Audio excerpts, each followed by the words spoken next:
Hello beautiful people. In this video I'll take a look at the Japanese self-propelled recoilless gun carrier, the Type 60 SPRG. Hope you enjoy.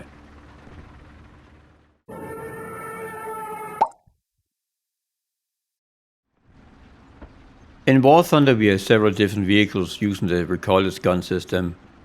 In the US Tech tree we have the M50 Hunters at battle rating 6.7, and Italy has a couple of them. The first being the Fiat 6614 at battle rating 6.3. They all share the caliber of 106mm and they can all fire both heat FS and HESH rounds. Furthermore, they all have the same armor pen of 433mm for the heat FS and 152mm for the HESH round.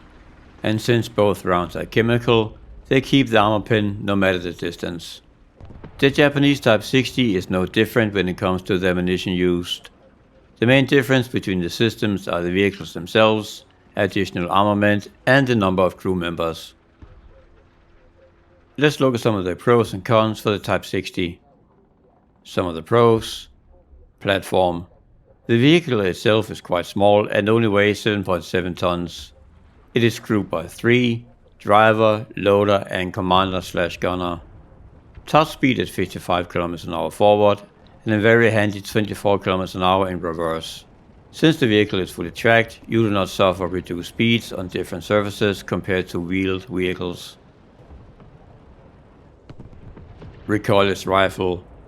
The shells the gun can fire have 433mm and 152mm of armor pen for the heat FS and HESH respectively. So in theory, the heat FS can pin basically everything it will ever meet. Scouting. Although the Type 60 is classified as a tank destroyer, it has access to the scouting ability. And some of the cons. Little armor. As you would suspect, the vehicle with the light weight has very little armor. There is a spot in front of the driver and another spot where there's ammo stored, seen from the front, that has 30mm of armor. The rest of the vehicle is covered with armor ranging from 9mm to 16mm. So basically everywhere but a couple of small spots can be pinned by heavy machine gun fire. Unreliable ammo. Both the heat FS and the HESH rounds have issues with how the damage model works, and they can be quite unreliable. But since the recoilless rifle cannot use a regular armor-piercing high explosive shell, you're stuck with those 2 rounds. Low ammo count. Unfortunately, you only have 10 rounds total, 5 rounds for each of the 2 guns. That's it. There are a couple of things I wanted to mention with the recoilless rifles. As you can see here, the Type 60 has 2 of them. And if you just fire normally, you actually fire both of them. And you must think, "Hey, what a great idea." Well, no, actually it's not. And it's mostly because you have to consider how the post pin works on the heat FS. You are shooting a jet of molten plasma or heat or whatever, metal, I guess, into the tank. But the damage it does is very narrow, just behind where you actually hit the target. And these 2 guns are sitting very close to each other.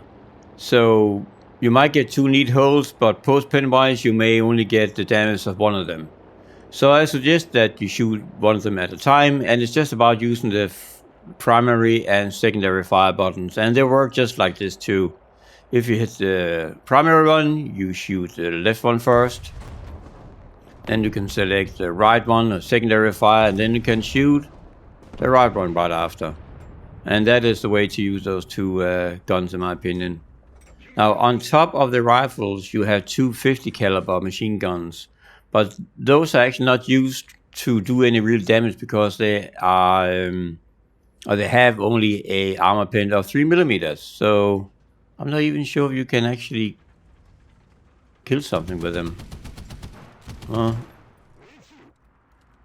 As you can see, barely. And I think they have like a 20 round magazines too. But yeah, I mean, you can barely pin the side of that M16. But what they're meant to do is to be used as a ranging platform for the recoilless rifle. And let's see, let's try. Let's do 900 meters. I think.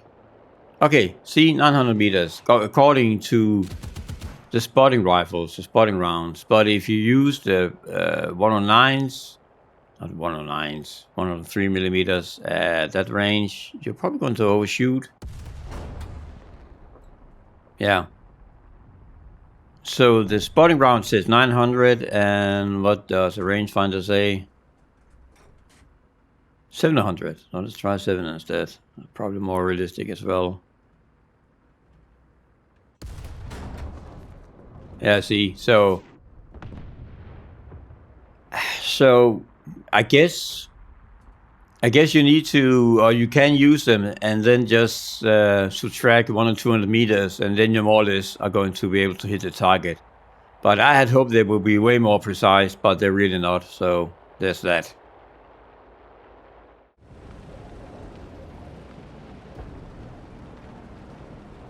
So first of all, this tank destroyer is an ambush vehicle, and I strongly suggest that you play it as such.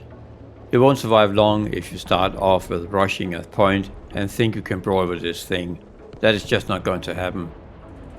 Use the Type 60 speed and low silhouette to rush a flank, and just sit and wait in hiding for an enemy to pass you, preferably getting some side shots.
The vehicle is so small that you can easily hide it in a bush, even without additional camouflage.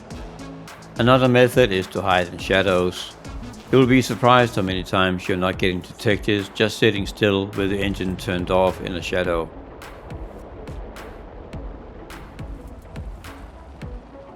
The Type 60 is best used at short to medium ranges. You can't afford to range estimate with just firing your guns, since you have so little ammo as it is. Then there's the issue with the shells themselves. They have very low velocity with just over 500 meters a second, and when you fire at longer ranges, it almost looks like you're firing artillery with a high arc. One of the benefits with using the Type 60 on smaller maps is of course that you will be closer to resupplying your very limited ammo pool, and your shell won't suffer nearly as much on shorter distances.